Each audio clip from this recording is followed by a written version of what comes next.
नमस्कार भक्तों, आपका मेरे रेखा गुप्ता भक्ति चैनल पर स्वागत है। आज हम आपको कृष्ण भगवान को खिचड़ी का भोग क्यों लगाया जाता है इसके बारे में विस्तार से बताएंगे। भक्तों, आपने देखा होगा कि भगवान कृष्ण के मंदिरों में अक्सर खिचड़ी का भोग लगाया जाता है। यहाँ तक कि उड़ीसा के पुरी में स्थित जगन्नाथ जी के मंदिर में भी भगवान को खिचड़ी का भोग लगाया जाता है। इसके पीछे भी एक कहानी है एक माँ की ममता से जुड़ी। पौराणिक मान्यताओं के अनुसार भगवान कृष्ण की परम उपासक थी कर्माबाई, जो कि जगन्नाथपुरी में रहती है और भगवान से अपने पुत्र की तरह ही स्नेह करती थी। भगवान को क्यों लगाया जाता है आज भी खिचड़ी का भोग? इसके पीछे कर्माबाई की ममता से जुड़ी एक कहानी है। कर्माबाई एक पुत्र के रूप में ठाकुर जी के बाल रूप की उपासना करती थी, उनका लाड दुलार करती थी। एक दिन कर्माबाई की इच्छा हुई कि ठाकुर जी को फल मेवे की जगह अपने हाथ से कुछ बनाकर खिलाऊं। उन्होंने प्रभु को अपनी इच्छा के बारे में बताया। भगवान तो भक्तों के लिए सर्वथा प्रस्तुत है। तो प्रभु जी बोले, माँ जो भी बनाया है वही खिला दो, बहुत भूख लगी है। कर्माबाई ने खिचड़ी बनाई थी, ठाकुर जी को खिचड़ी खाने को दे दी। प्रभु बड़े चाव से खिचड़ी खाने लगे और कर्माबाई यह सोचकर भगवान को पंखा झेलने लगी, कहीं गरम खिचड़ी मेरे ठाकुर जी का मुंह ना जल जाए।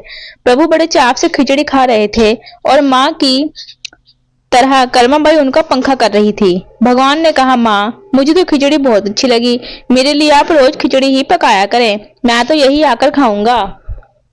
अब तो कर्माबाई रोज सुबह उठती और सबसे पहले खिचड़ी बनाती, बाकी सब कुछ बाद में करती थी।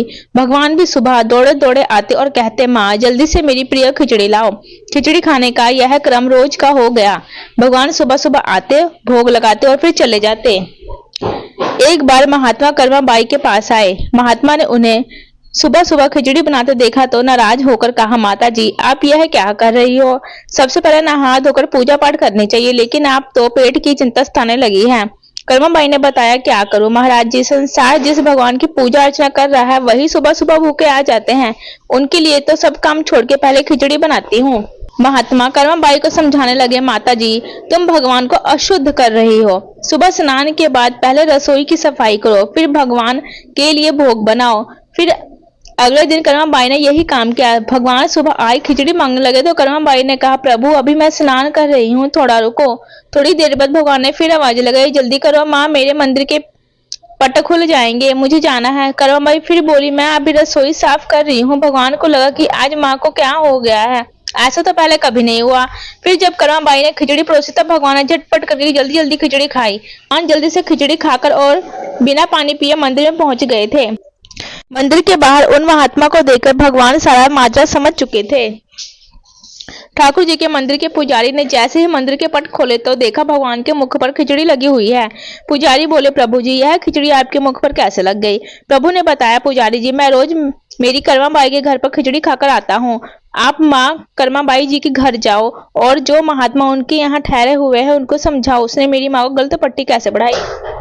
पुजारी ने महात्मा जी से जाकर सारी बात कही कि भगवान भाव के भूखे हैं। यह सुनकर महात्मा जी घबरा गए और तुरंत कर्माबाई के पास जाकर कहा, माता जी माफ करो, ये नियम धर्म तो हम संतों के लिए हैं, आप तो जैसे पहले खिचड़ी बनाती हो वैसे ही बनाए, आपके भाव से ही ठाकुर जी खिचड़ी बनाते रहेंगे। फिर एक दिन आया जब कर्माबाई के प्राण छूट गए। उस दिन पुजारी ने मंदिर के पट खोले तो देखा भगवान की आंखों में आंसू है और प्रभु रो रहे हैं। पुजारी जी ने पूछा तो भगवान ने बताया, पुजारी जी आज मेरी माँ कर्माबाई इस लोक को छोड़कर मेरे निज लोक को विदा हो गई है, अब मुझे कौन खिचड़ी बनाकर खिलाएगा? पुजारी ने कहा, प्रभु जी आपको माँ की कमी महसूस होने नहीं देंगे, आज के बाद आपको सबसे पहले खिचड़ी का भोग ही लगेगा। इस तरह आज भी जगन्नाथ भगवान को खिचड़ी का भोग लगाया जाता है। बोलो श्री जगन्नाथ भगवान की जय।